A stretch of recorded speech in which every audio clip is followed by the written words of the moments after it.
de atuar na sociedade corporalmente, vendo o seu corpo como um jogo de forças que ela mesma domina, sem ser tolhida por aspectos culturais que vão dizer que ela deve usar tais e tais vestimentas, que são em geral vestimentas que impedem o movimento e que impedem a liberdade do corpo, né?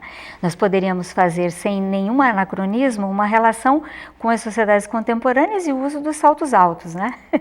Que seria bem oportuno. É claro que essa exigiria uma discussão mais longa, mas ela poderia ser um exemplo interessante de um tipo de contenção do corpo feminino, de um tipo de opressão ao corpo feminino que é, de certo modo, aceita, né? Agora, interessante e esses autores, só para concluir essa ideia, esses autores, eles diziam, olha, nós temos que educar as mulheres do mesmo jeito, elas têm que usar roupas confortáveis, folgadas, tem que já no século XIX. No final do XIX, começo do século XX, esses autores são autores que trabalham do final do XIX para o XX e vão nessa direção. Então, eu lembrei uma questão que do salto alto, que justamente é usado por homens, né, no século XVIII, e que tem a ver um pouco com o aspecto aristocrático de você não ter muito movimento, mas também porque você não precisa, né? Então a mulher também entra nessa linha de que tem restrição de movimento, mas ela teria o serviçal também, que vai uma sociedade mais segmentada. Mas para concluir nossa conversa, professora, eu gostaria de perguntar, o nosso público terá muito interesse, a questão dos estudos que têm sido feitos no Brasil. Então, o tema da educação do corpo, ele é um tema que vem sendo estudado, eu diria, nos últimos talvez 15 anos, né?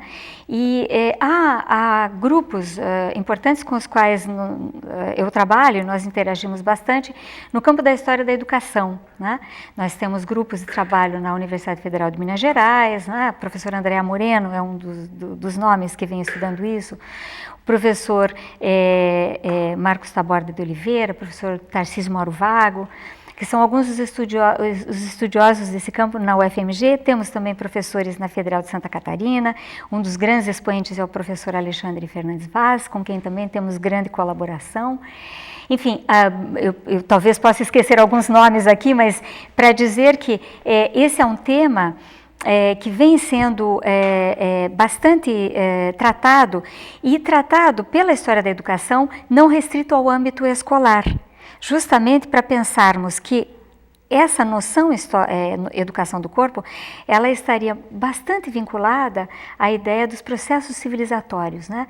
Então, desse corpo que é educado para que ele possa viver em sociedade, né? Na verdade, para que ele aprenda, e aí pensando um pouco naquela sua questão que eu acabei atravessando no início do programa, para que nós possamos compreender que cada sociedade, cada cultura cria regras e cria normas e cria comportamentos que incidem diretamente nos corpos, e que é interessante nós sabermos, né, que aqueles que nós dominamos não são tão universais assim, são nossos, e que por isso, ao saber que existem outros, né, talvez isso contribua para que a gente possa pensar mesmo, né, na grande diversidade do mundo e sobretudo em nós mesmos, né? Olha, professora Carmen Lúcia Soares, foi uma satisfação muito grande recebê-la no nosso programa, porque eu creio que esse tema todos têm interesse, de uma maneira ou de outra, e as suas palavras foram muito claras, e eu acho que as suas indicações ficarão aí para que o nosso público possa se aprofundar nisso. Então, eu queria agradecer muito a sua disposição de estar conosco hoje no programa, professora. Muito obrigada. E eu convido, então, a todos ao próximo programa Diálogo Sem Fronteira.